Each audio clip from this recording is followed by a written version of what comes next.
Le média à la place de CNews ou BFM? Oui ou non?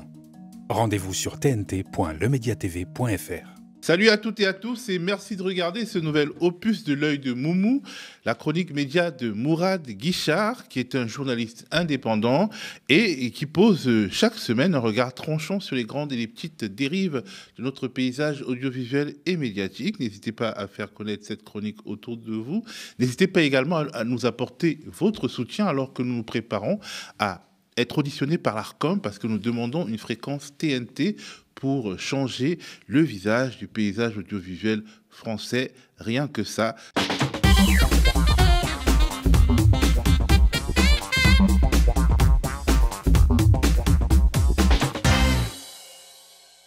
Salut Mourad. Bonjour à toutes et à tous. Bonjour à toi Théo. Comme le veut la tradition, on commence par les tops et les flops, mais avant ça, le préambule de Moumou. Oui, alors un petit message tout à fait personnel pour les nombreuses personnes et les nombreux internautes qui m'ont envoyé des mots pour me souhaiter un prompt rétablissement. C'est chose quasiment faite, donc merci infiniment pour vos attentions qui me touchent particulièrement. La semaine dernière, dans la chronique, j'avais parlé d'aider au comptoir qui auraient raconté des bêtises, mais qui en fait ont été racontées par des gens un peu plus à même d'avoir une réflexion. Alors évidemment, j'ai eu plusieurs remarques que je comprends tout à fait, des remarques bienveillantes, me demandant si c'était une espèce de mépris de classe ou de mépris vis-à-vis des bars populaires. Alors, me soupçonner un tant soit peu de mépriser les bars populaires, c'est mal me connaître. Mais enfin, je vous demande pas de me connaître, évidemment. Non, évidemment pas. Je faisais allusion à ce qu'on appelle communément les discussions de comptoir et qu'on reproche notamment aux chaînes de télé en continu. Suivez mon regard, je pense évidemment à l'heure des pronos, par exemple, où on dit tout et n'importe quoi sans être qualifié. Et donc, je faisais allusion, bien évidemment, à ce fameux Dédé raciste qui tient des propos sans aucune espèce de connaissance de ces dossiers. Donc désolé s'il y a eu une petite confusion à ce propos. La semaine dernière également, dans le coup de cœur, j'avais parlé du livre Elle et moi, du livre extrêmement touchant Elle et moi, où l'éternité est zéro, de André Smolars, donc, qui a perdu son épouse suite à une longue maladie et qui a donc commis cet ouvrage absolument magnifique, cet ouvrage hommage absolument magnifique. Je voulais juste préciser, parce que je ne l'avais pas fait, je trouve ça utile de dire que ça se prolonge encore, au-delà de l'affectif, son lien avec son épouse se prolonge encore au travers de l'association Ultime Liberté, dont on retrouve les écrits et les coordonnées sur un blog de Mediapart. Donc je vous invite à aller voir Ultime Liberté, donc qui évidemment est pour le droit de mourir dans la dignité. Et voilà, je voulais le préciser. Alors j'en profite pour saluer également Pierre Smolars, dans la famille, donc Smolars. Pierre Smolars qui était candidat Nouveau Front Populaire en Bretagne et qui s'est désisté, comme l'ont fait beaucoup de candidats qui ont été malheureux dans cette élection. Et je tiens à travers Pierre Smolars les féliciter pour avoir fait le pas directement, sans réfléchir, pour l'intérêt général. Et je tiens à dire à Pierre Smolars que je pense que sa maman peut être fière de lui. Et c'est parti pour les tops. Alors, un top, mais... toutes les semaines, j'invente quelque chose. Là, c'est un top, effectivement, avec un petit bémol. C'est en même temps du top, quoi. C'est ça, exact. Merci pour la comparaison. Merci beaucoup pour la comparaison et pour souligner mon évolution. Il s'agit de François Morel. Préoccupante évolution. Bref. À peu près. Si tu le top penses. mai. Oui, le top mai. Donc ça va à François Morel, donc l'ancien des Chiens, qui est par ailleurs un comédien de renom et qui revient sur la scène parce que quelqu'un a exhumé l'une de ses chroniques de France Inter de 2018 où il va dire quelle est sa France à lui. Il va notamment citer des vedettes, des artistes, des footballeurs d'origine étrangère, première, deuxième ou troisième génération, pour prendre un slogan des années 80-90. Je vous laisse écouter cet extrait et puis je vais vous dire pourquoi top mai. C'est à vous. Ibrahim Malouf, Marek Alter, Tristan Tzara, Marjane Satrapi, Vassili Kandinsky, Johan Sfar, Eduardo Manet, Konstantinos Gavras dit Costa Gavras, Omar Sy, Zinedine Zidane, Zuguaru Fujita, Pablo Picasso, Fernando Arrabal, Amedeo Modigliani, Tahar Benjeloun, vive la France, vive la France. Vladimir Kosma, Tchéky Cario, Romy Schneider, Chaim Soutine, Jane Birkin, Karim Adeli, Rudolf Nureyev, Zinedine Soualem, Milan Kundera, Tony Parker, Abdelatif Benazzi, Alors, c'est bien de citer des vedettes. Moi, j'aime beaucoup ces artistes, ces vedettes. Il n'y a aucun souci. J'aime bien Omar Sy. J'adore Picasso. Sauf que là, on a quand même affaire, dans ce contexte de 2024, on a quand même affaire à, si le RN venait à faire passer des lois répressives, je pense que ce ne seraient pas les premières personnes touchées. Alors, je ne parle pas des gens disparus, mais ce ne seraient pas les premières personnes touchées, parce que d'abord, ils jouissent d'une forte notoriété d'une part, et puis un confort financier qui leur permet éventuellement de voyager, voire de s'expatrier, certains l'ayant déjà fait. Donc moi, la France dont j'aurais envie de parler aujourd'hui, c'est celle de Fatia, par exemple, technicienne de surface, femme de ménage, enfin on appelle ça comme ça maintenant, qui est en arrêt maladie, qui est handicapée à cause de son travail pour avoir rendu service pendant toutes ces années. De Dorota, une assistante maternelle qui s'occupe de manière militante des enfants, des dizaines d'enfants qu'elle aura vus et fait grandir durant sa carrière. De Mansour, chauffeur poids lourd, sans qui, alors qui découche régulièrement, qui se lève très tôt le matin, sans qui nos magasins ne seraient pas achalandés. Mohamed, un architecte croisé également, Youssef, un vendeur ambulant qui se lève très tôt le matin pour aller sur les marchés, ou Hassan, un journaliste radio, un ami par ailleurs d'origine togolaise et qui officie sur Radio Campus. Farid, un agrégé de géographie qui s'occupe notamment de l'introduction et qui est spécialiste de l'introduction du loup et de l'ours en France. Soloba, historienne de l'art. Fatima, conseillère bancaire dans le 93, qui n'est pas un lieu facile. Parfois, il y a beaucoup de misère, beaucoup de difficultés à gérer. Thierry, formateur en sécurité. Ou, pour finir, mais c'est vraiment une liste non exhaustive, Aïcha, professeur de philosophie en lycée et évidemment pas à Stanislas.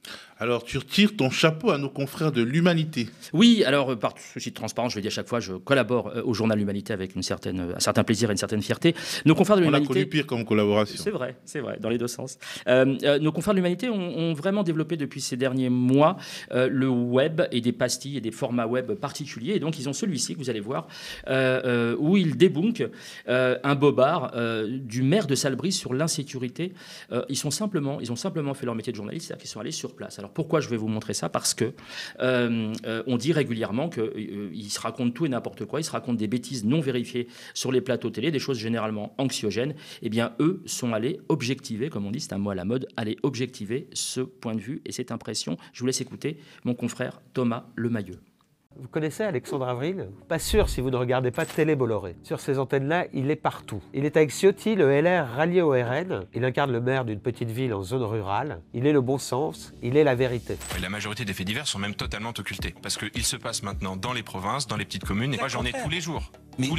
Comme maire. Et pourtant, dans le journal local, ça n'apparaît jamais. Avec l'Humanité, nous sommes allés dans sa petite ville à Salbris en Sologne pour vérifier, chercher des faits divers, mais on n'a rien trouvé. Les habitants eux-mêmes se creusent la tête.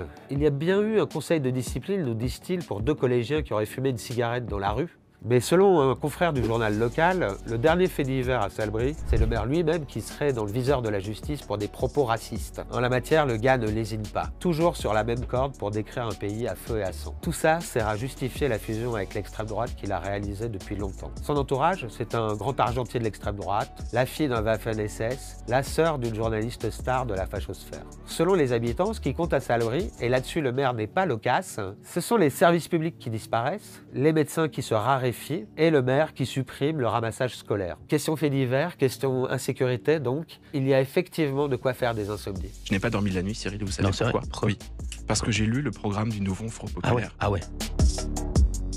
Et tu donnes un top, tu offres un top à Mathilde Panot, la présidente du groupe parlementaire LFI. Oui, parce que je vous disais il y a quelques temps que, enfin, il y en a quand même qui réagissent à l'instar d'Aymeric Caron qui depuis toujours, ou de David Guiraud qui depuis toujours sont assez virulents sur les plateaux de télévision. On avait l'impression qu'il y avait une espèce de sidération de la part de certains ou de certaines élus ou militants face à des journalistes plutôt malveillants dans la plupart des cas. Et là, on va voir un coup de sang de Mathilde Panot qui, face à Thomas Soto, dans les 4 vérités, va le remettre en place d'une part, mais va surtout contrarier ces questions totalement impertinentes, mais au sens premier du terme, alors que nous sommes au lendemain du premier tour, qu'on est dans une situation catastrophique. Non, qu'est-ce qui va souligner? Je vous laisse écouter ce qui est le plus important pour lui au lendemain du premier tour. Rima Hassan porte un tissu palestinien qui symbolise la cause palestinienne à l'heure où il y a un massacre que l'ONU lui-même condamne comme étant un risque de génocide, une possibilité de génocide. Personne ne conteste qu'il y a un massacre, écoutez, personne ne conteste. Mais est-ce que c'était l'endroit, est-ce que c'était le lieu, est-ce que c'était la bonne idée? Mais pourquoi? Quel est le problème? Enfin, je trouve ça incroyable qu'une telle polémique puisse naître. Je vais vous dire, moi je suis fière que dans cette élection, il y ait eu un raz-de-marée populaire sur les urnes pour justement à la fois tourner la page de la Macronie, faire battre l'extrême droite et inventer un autre avenir collectif.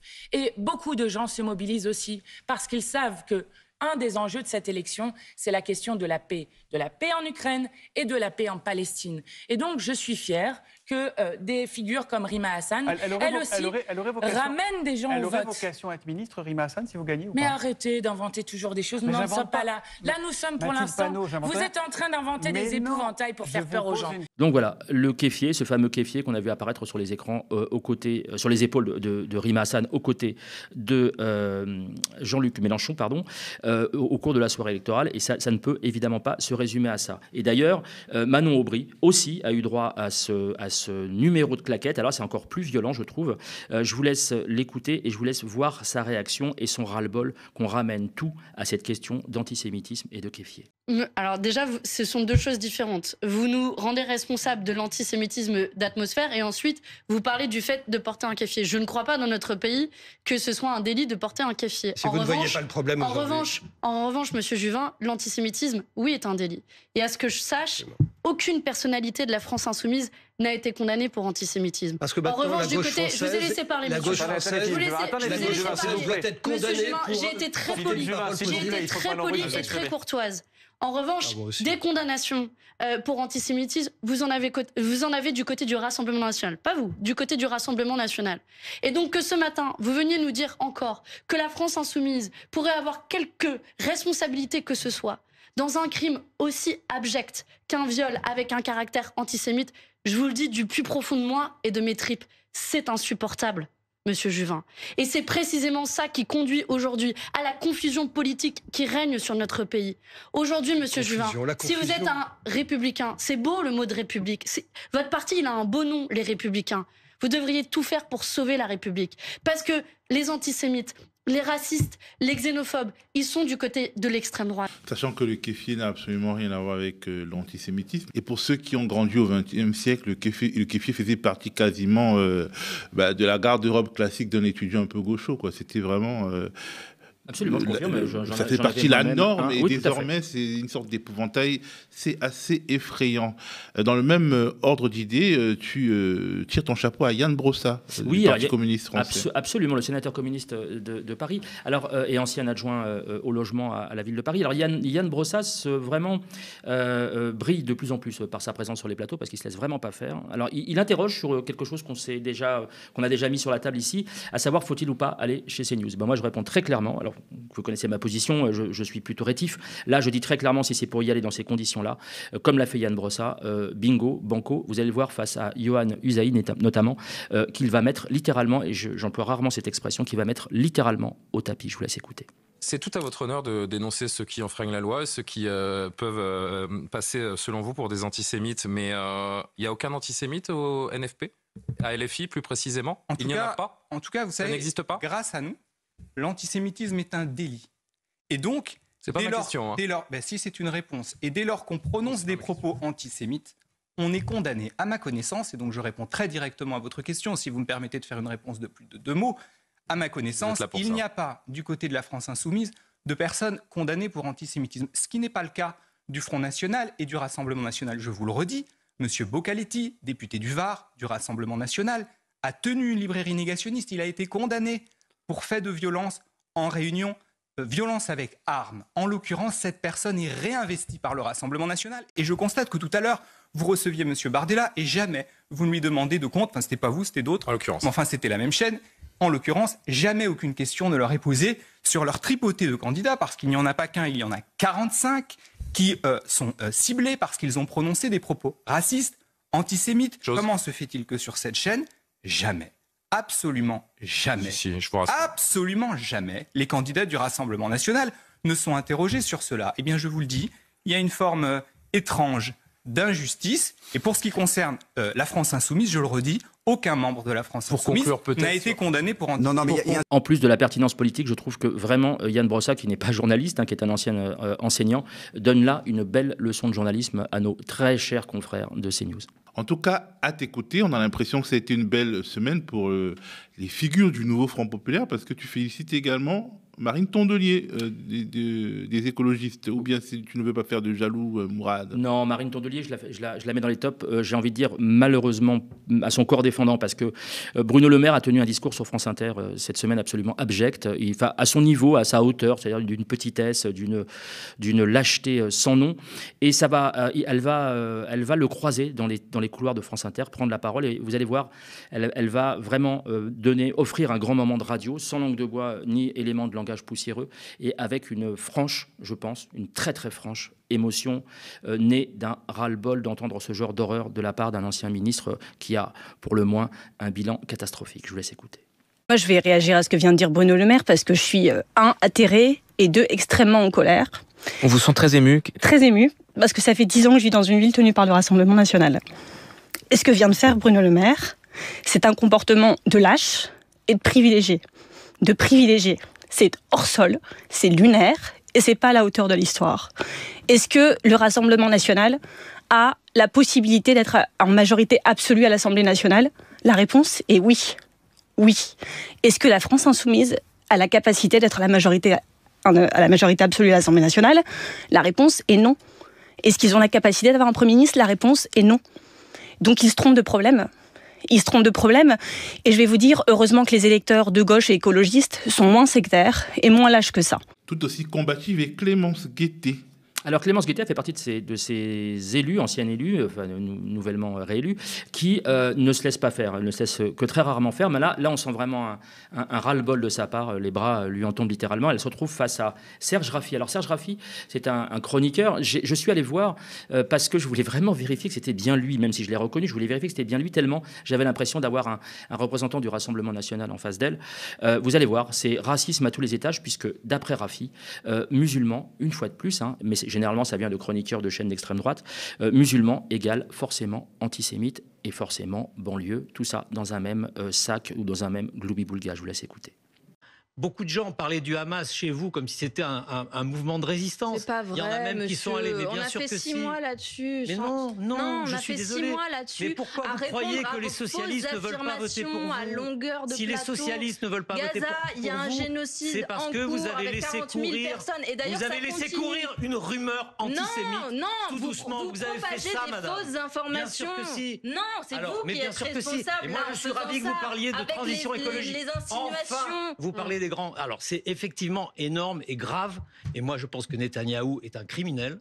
Je suis d'accord avec ça. Ce sera simplement, à la Cour internationale de justice de le juger. Vous avez utilisé le marteau-pilon pour travailler dans votre électorat clientéliste. Vous avez fait ce jeu-là. C'est quoi notre électorat clientéliste, vous avez été des apprentis sorciers. C'est quoi notre électorat clientéliste? L'électorat musulman dans les banlieues. Ça, c'est une clientèle, l'électorat musulman. Mais bien sûr, ça a été fait par vous. C'est raciste, en fait, ce que vous dites, monsieur. Parce que, non, mais vous croyez qu'il n'y a que les musulmans de ce pays qui ont du cœur pour ce qui se passe à Gaza? Vous êtes homophobe, etc. Et ce genre de discours. Monsieur, vous croyez qu'il n'y a que les musulmans qui sont heurtés par ce qui se passe à Gaza?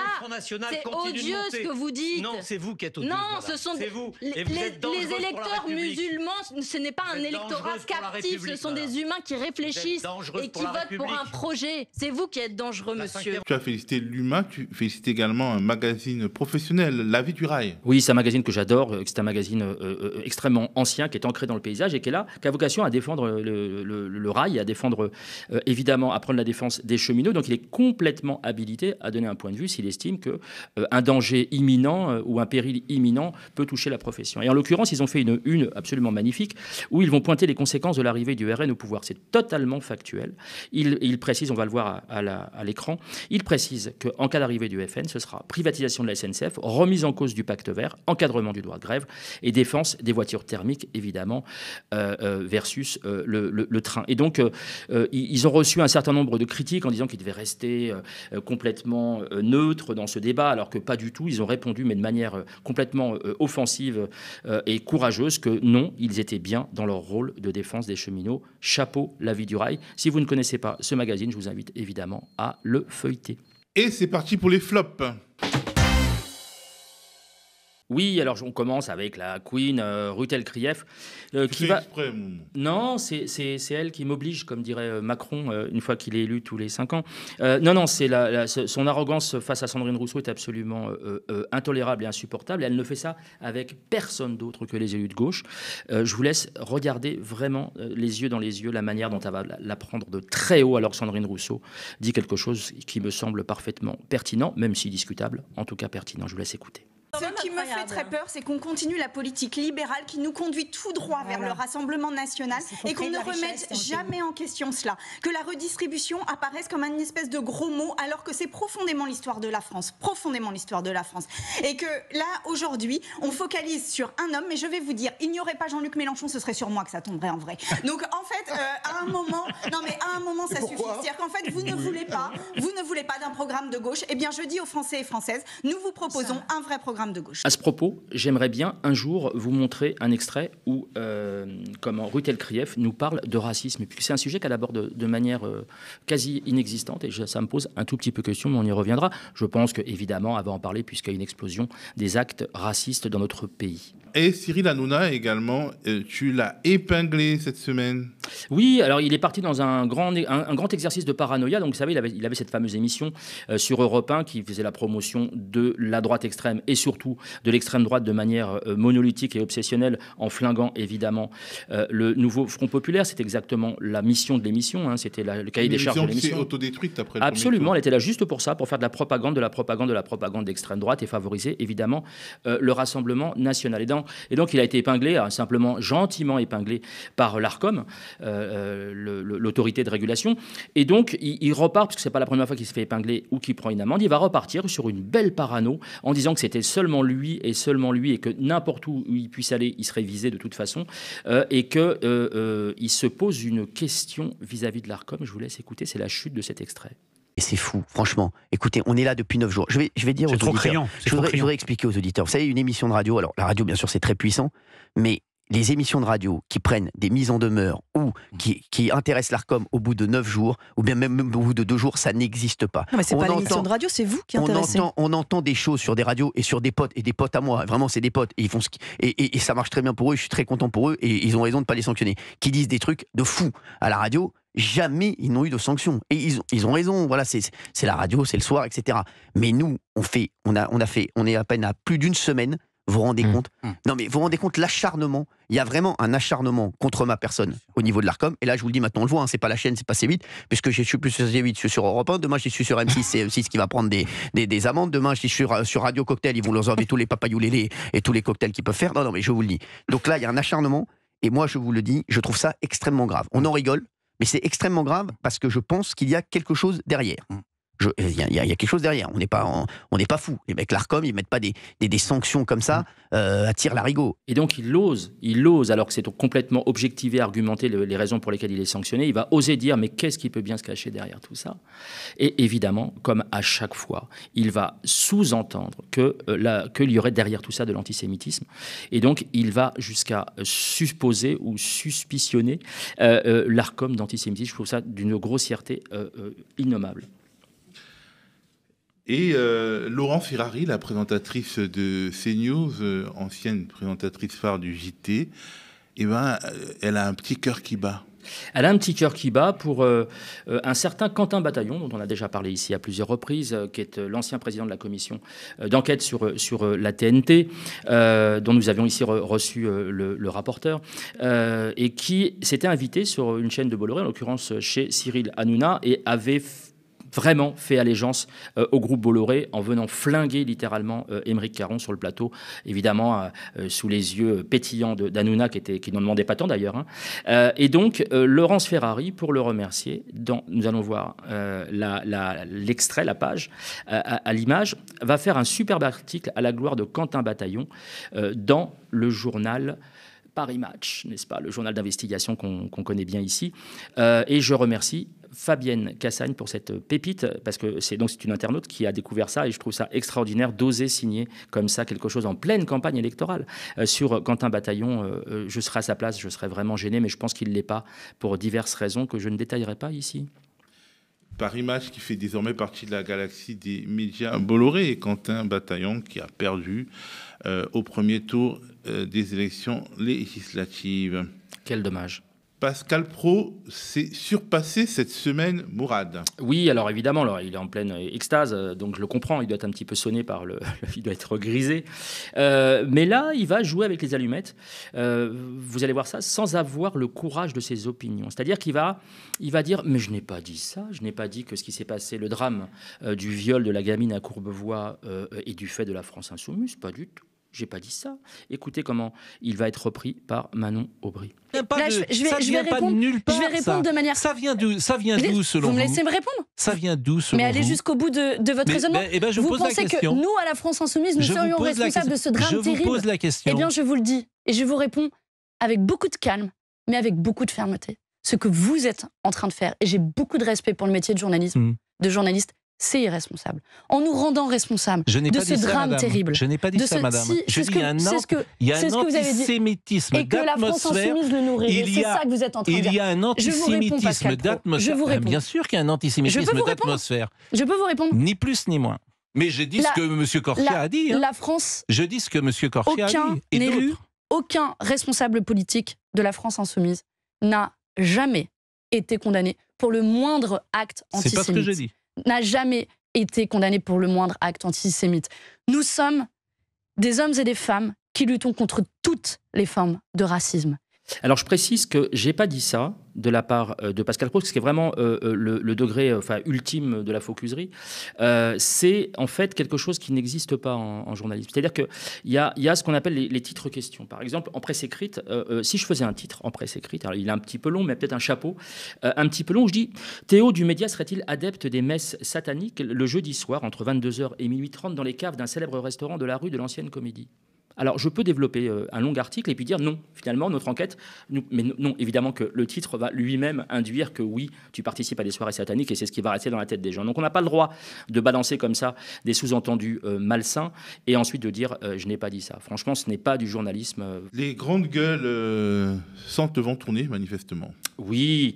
Alors, ils vont tirer sur l'ambulance. Alors, c'est vraiment une séquence magnifique parce qu'ils vont d'abord tirer sur l'ambulance, en l'occurrence Yael Braun-Pivet. Ensuite, on va avoir un superbe numéro de claquettes de Joël Dagosseri qui va se mettre à pleurer et à en faire des caisses face à elle sur sa condition de femme noire en l'occurrence, même si française. Joël Dagosseri qui est une grande gueule très macroniste, hein, il faut connaître un peu le background. Oui, absolument, absolument. Et qui oublie un peu vite qu'elle fait aussi partie du problème qu'elle semble dénoncer. Je vous laisse regarder, c'est absolument magnifique. Dieu sait qu'il en a fait. Dieu sait qu'il en a fait. Je vous ai pris quelques exemples.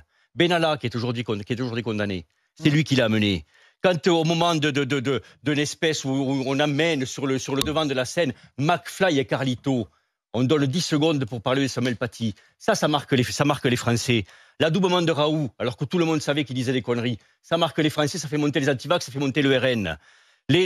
Quand il dit les gens qui ne sont rien, quand il dit Depardieu rend fier la France au moment de MeToo, toutes ces conneries-là, c'est vos rôles à vous de les empêcher. C'est vos rôles à vous de monter en ligne et de dire non, on ne peut pas accepter ça. Je veux dire, on a un président, je suis désolé de dire ça de façon assez véhémente, mais on a un président qui, depuis quelques années, a construit, instrumentalisé, dédiabolisé l'extrême droite pour en faire son principal adversaire. Et aujourd'hui, on en est là. Ce calcul politique nous amène l'extrême droite au pouvoir avec peut-être une majorité absolue. Cet homme, tout seul, probablement parce qu'il était en colère, je veux bien croire que c'était depuis quelques semaines sur la table le calcul de la dissolution, mais il a fait ça comme un raptus, tout seul, et il joue au dé notre avenir. Et c'est pas acceptable. Pas le vote comme rien du tout, et j'ai plusieurs fois exprimé ici en disant qu'on devait voter. Je ne sais pas pour qui voter, je me sens obligée de voter parce que je dois voter, et je ne sais pas pour qui voter. Et en tant que personne, je ne sais plus à qui j'appartiens, à quel pays j'appartiens. Je me sens presque apatride, parce que je me dis, mais est-ce que je suis française?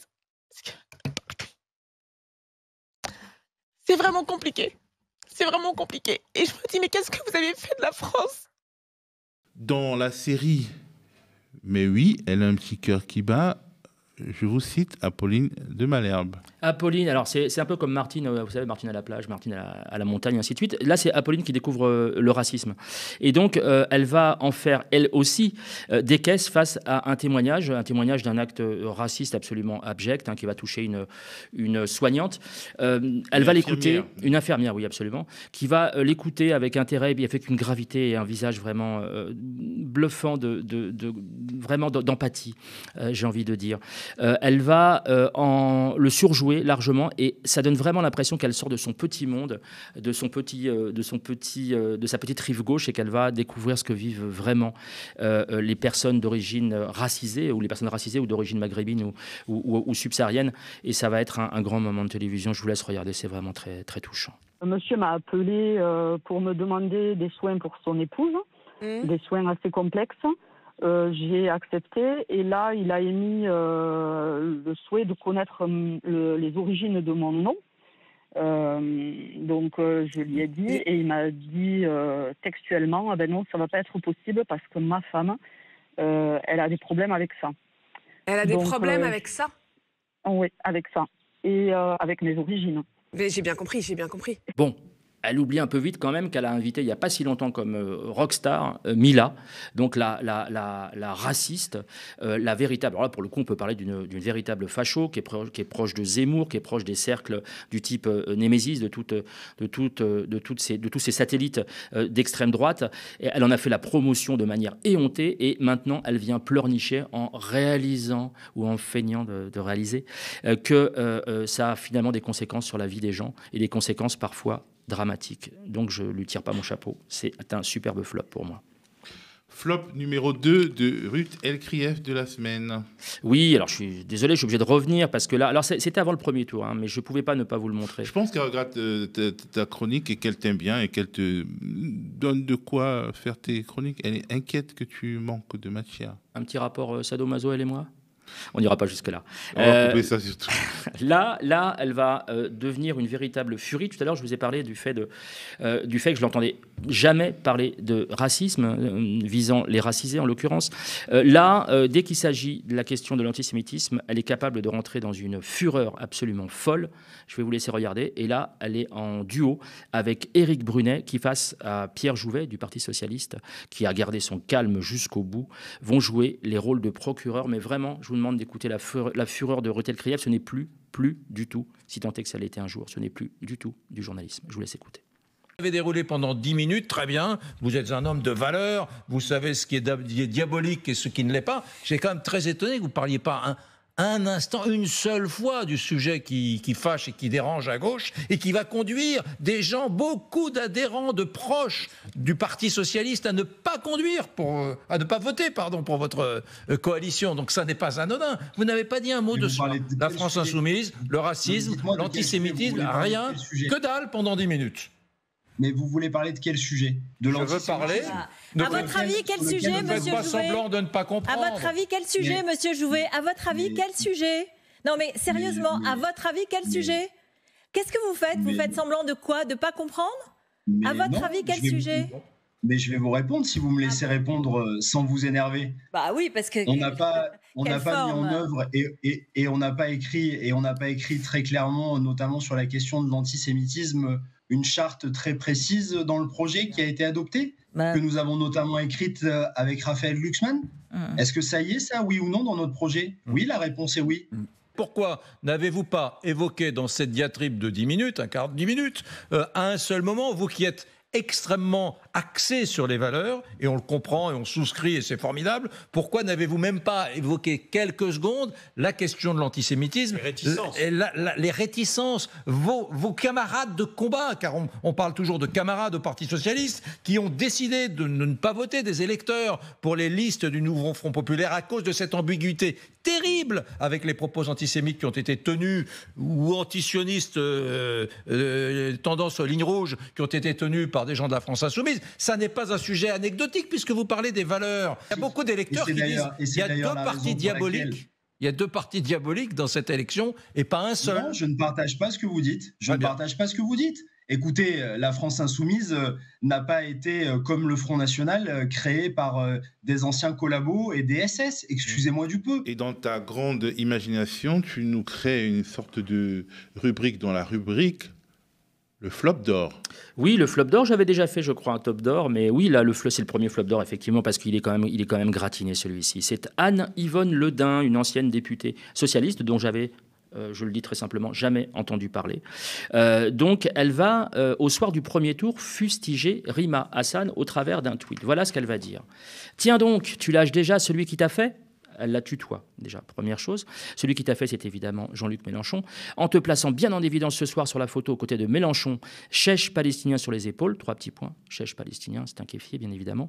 Opportuniste, on savait. Menteuse et traître. Malinasse, comme on disait dans le Midi, 3 petits points. Et donc, pourquoi autant de virulence, pourquoi autant de violence vis-à-vis de Rima Hassan? En plus, on va voir qu'est-ce qu'elle a fait.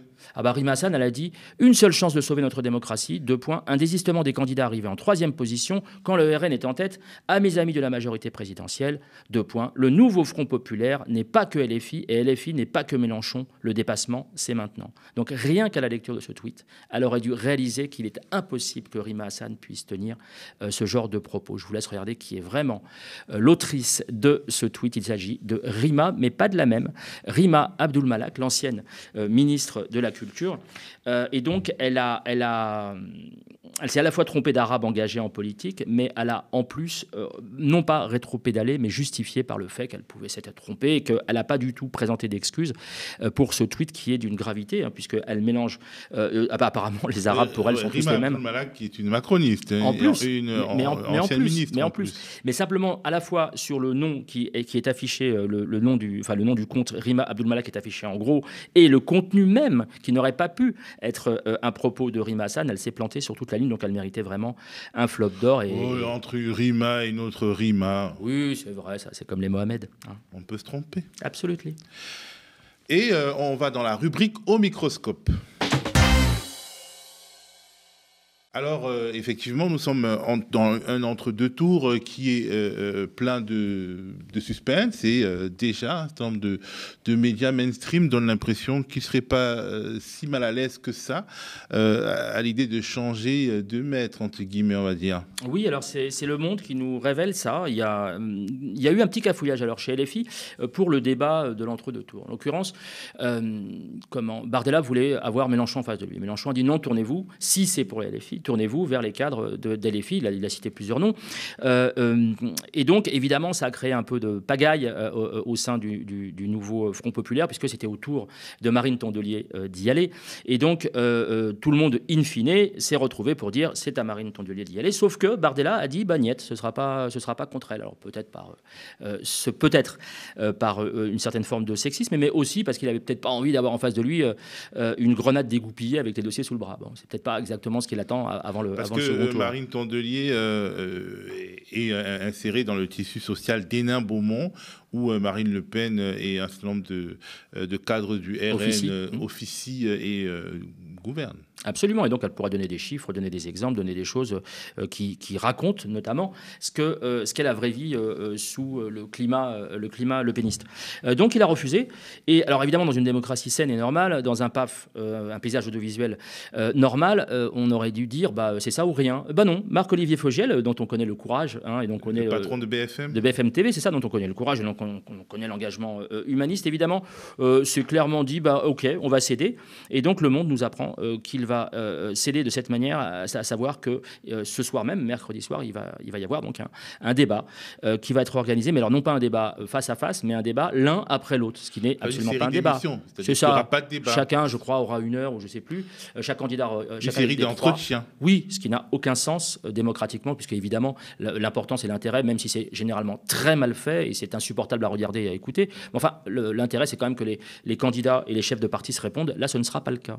Donc, c'est un premier recul. Donc, en gros, Marc-Olivier Fogiel cède et capitule face à Jordan Bardella et au RN. Comme l'avait dit le grand journaliste Théophile du Média la semaine dernière, on n'insulte pas l'avenir. Alors, ce qui est quand même surprenant, c'est que Marc-Olivier Fogiel est quasiment une figure de la Macronie. C'est un très proche d'Emmanuel et de Brigitte Macron. mais il se trouve déjà de nouveaux copains. Oui, alors je vais faire un parallèle avec ce qu'on appelle PQR Mon Amour. Alors PQR Mon Amour, c'est un mot dièse qu'on trouve sur les réseaux sociaux qui va venir cibler les petits errements de la presse quotidienne régionale, donc le journal que vous trouvez dans votre département, dans votre ville, dans votre région, et qui, en fait, très souvent, j'entends que tel journal de presse quotidienne régionale est de droite, tel journal de presse quotidienne régionale est de gauche. En fait, pas du tout. Ce qu'on observe dans la réalité, très souvent d'ailleurs, et pour des raisons économiques la plupart du temps, puisque c'est souvent ces journaux, malheureusement pour eux, vendent de moins en moins d'exemplaires, et les exemplaires qui vendent en nombre, par paquet de 1000, 2000, 3000 parfois, c'est souvent aux collectivités, alors qu'ils prennent soit des abonnements, soit qui achètent des numéros spéciaux sur tel événement, Festival de Loire par-ci, marché de Noël par-là, et ainsi de suite. Et donc, j'essaie d'expliquer quand il y a des débats sur ces questions-là qu'en fait, non, on ne peut pas les qualifier de droite ou de gauche. Ils sont dans le sens du vent. Ils sont proches du pouvoir. Ils sont proches du pouvoir, tout simplement. Et ça explique beaucoup de choses. Et d'un coup, tout se met à s'éclairer, puisque ils peuvent, par exemple, venir, ils peuvent aller à la niche, pardon d'employer ce terme-là, il est un peu violent, mais ils peuvent aller à la niche quand le maître va claquer des doigts en disant à la niche, et sans faire de vagues, puisque sinon, derrière, il y a des problèmes de recettes. Et puis, une fois que le maître reclaque des doigts en venant, ils vont accourir d'un sifflet ou d'un sifflement de doigts. Et ça, c'est très problématique parce que du coup, je préfère à la limite des journaux d'opinion, si tant est qu'ils s'affichent comme des journaux d'opinion, que des journaux qui vont dans le sens du vent. Et Fogiel, pour répondre à ta question, pardon, la réponse était un peu longue. Fogiel et BFM. Oui, et BFM font partie de ça. C'est-à-dire que si demain le RN arrive au pouvoir, ils s'en accommoderont de manière absolument parfaite et absolue. D'ailleurs, la course derrière CNews, qu'on a pointé ici à plusieurs reprises dans les flops, la course derrière CNews montre bien qu'ils sont adaptables, BFM, qui faisait encore un peu rempart avec CNews, sont maintenant adaptables. Il y a plein de scènes que je peux vous montrer à l'aveugle. Vous ne pourrez pas deviner si c'est BFM ou CNews. Et ça pose une vraie question démocratique. Et il faut aussi voir que d'un point de vue structurel, ces médias comme BFM et comme CNews ont besoin, dans des domaines qui ne sont même pas politiques, comme les faits divers, dans d'autres domaines, ils ont besoin d'avoir des informations du pouvoir, d'avoir des exclusivités du pouvoir. Et structurellement, il est très difficile de se tenir à distance du pouvoir très longtemps. Et on peut imaginer qu'effectivement la pirouette sera faite en cas de majorité absolue ou de gouvernement RN. Ils pensent avoir des informations du pouvoir, ils n'ont que de la communication, mais ils ne s'en rendent pas forcément compte. L'information, on va la chercher, on ne la reçoit pas, je le précise. Et on continue dans ce registre de la presse qui se prépare à se RNiser, si on peut utiliser ce néologisme.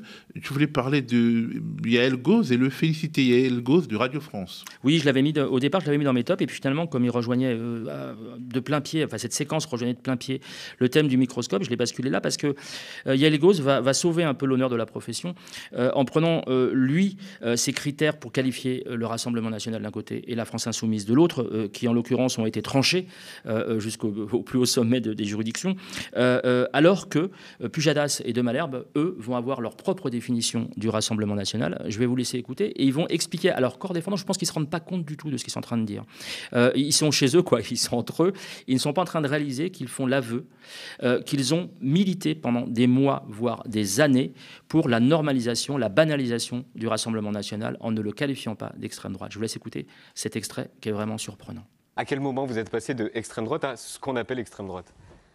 Au moment des européennes, peut-être. Au moment d'animer le débat au moment d'animer le débat des européennes. Et quand étudiant les extrêmes droites en Europe, j'ai vu ce que proposait Geert Wilders aux Pays-Bas, j'ai vu ce que proposait l'AfD en Allemagne, et j'ai vu le fossé quand même qui séparait ces partis du Rassemblement national, par exemple. Comment on les appelle alors, Geert Wilders ou l'AfD, si on appelle le Rassemblement national extrême droite? Chez nous, c'est l'extrême droite. Ailleurs, c'est l'extrême droite. C'est à ce moment-là, en tout cas, que je me suis dit ça. Apolline, comment vous dites ? Parce qu'il y aurait l'ultra-droite. Ça, c'est aussi un mot qui est apparu assez récemment. On parle de l'ultra-droite à propos d'un certain nombre de...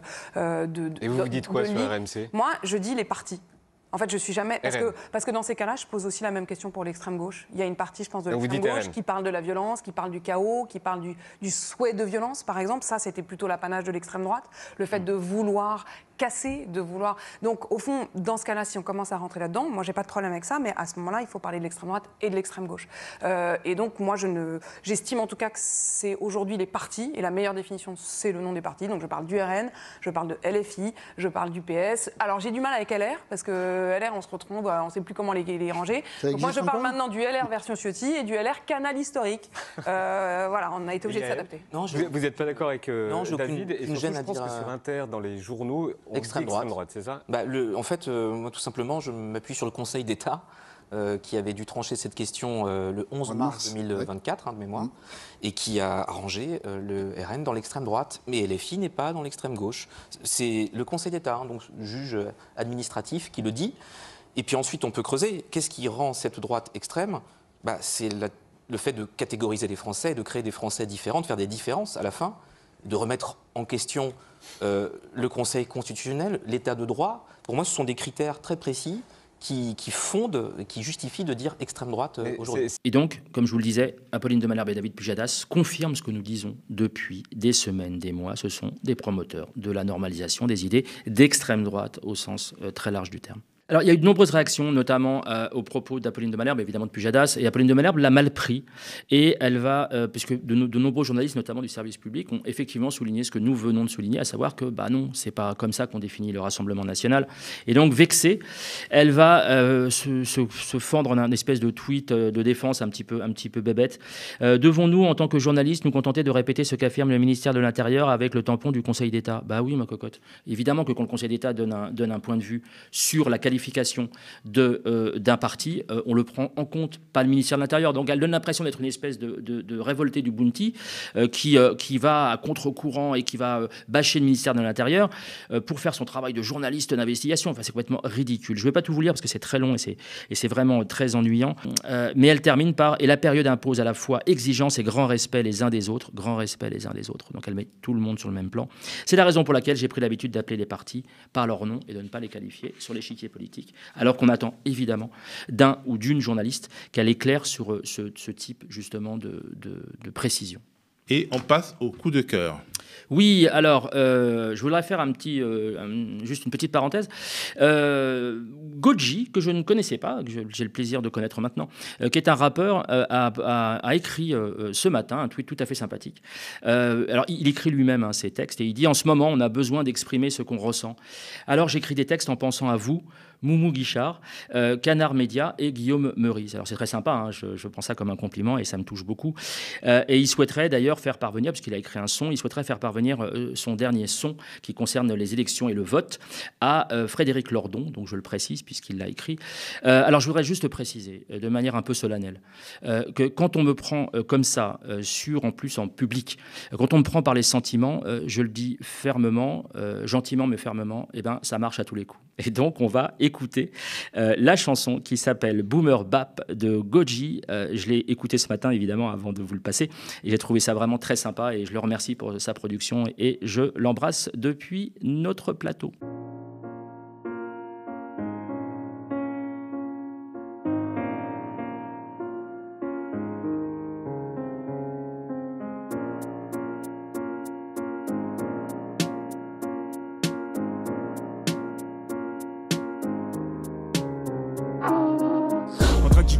Lardon et l'ordon, mon choix est vite fait. Même si je me dis à quoi bon dans l'isoloir, pas une seconde j'hésiterai. Je sais pour qui je mettrai mon bulletin. Jamais je serai votre larpin ni votre catin. Pas pour la jeune personne Macron qui a dit à son tout petit clone Attal. Pendant que Claude y va pleine balle comme une rafale. Ça c'est haga, merde, j'emmerde et j'emmerde. Qui le Front National et son RN me fait de la peine quand je vois Jordan qui se prend pour Batman, mais c'est pas écrire son nom. Le lot de consolation c'est Marion. Elle l'a fait à l'envers à l'autre pépère dit. Mais qu'est-ce qu'ils leur diront aux fistons quand ils verront brûler la nation? Invisible comme Bardella, ces réunions de toute façon c'est pas son pognon. Pas troisième fois de bon cœur pour Macron. 4 jours sans boire après tu meurs. Est-ce sûr de détester l'opprimé? Est-ce la mode des menteurs oppresseurs? Est-ce que la télé n'en aurait pas mis la dose? Est-ce qu'on a permis au peuple de penser autre chose? Invisible comme Bardella, ces réunions de toute façon c'est pas son pognon. Pas troisième fois de bon cœur pour Macron. 4 jours sans boire après tu meurs. Est-ce sûr dur de détester l'opprimé? Est-ce la mode des menteurs oppresseurs? Est-ce que la télé n'en aurait pas mis la dose? Est-ce qu'on a permis au peuple de penser autre chose? Est-ce que la télé n'en aurait pas mis la dose? Est-ce que la télé n'en aurait pas mis la dose? Est-ce que la télé n'en aurait pas mis la dose? Est-ce que la télé n'en aurait pas mis la dose? Est-ce que la télé n'en aurait pas mis la dose? Et maintenant, c'est l'heure des remerciements. Oui, alors il y en a peu aujourd'hui, mais j'ai pas envie de dire qu'ils sont de qualité, ce serait méchant pour les autres fois. Mais non, il y en a peu aujourd'hui parce que la séquence est un petit peu longue. Mes remerciements donc vont cette fois-ci à des fidèles de cette émission: Bilal et Fatima d'Asnières-sur-Seine, Djadja 4895, Cyril et Nadir de l'Étincelle, une brasserie qui se trouve à la gare de Lyon, Saïd et Malika de Paris 20e, un certain Paul PAUL Emploi, Lab 58. Et alors, je précise, Ali Bachir qui nous regarde depuis le Niger. Et je tiens à préciser qu'il faudra un jour qu'on s'amuse à faire une cartographie parce qu'il en vient du monde entier. J'en ai du Canada, j'en ai du Brésil, j'en ai de toute l'Afrique quasiment, et y compris de l'Europe de l'Est. Donc voilà, j'en profite pour saluer très, très chaleureusement les internautes et les téléspectateurs qui nous regardent à travers notre belle planète bleue.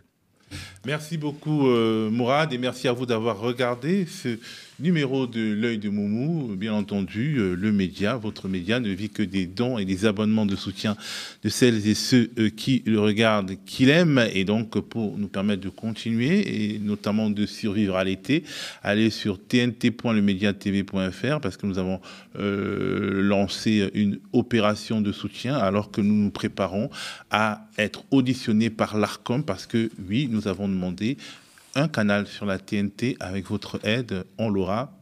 Restez connectés aux médias.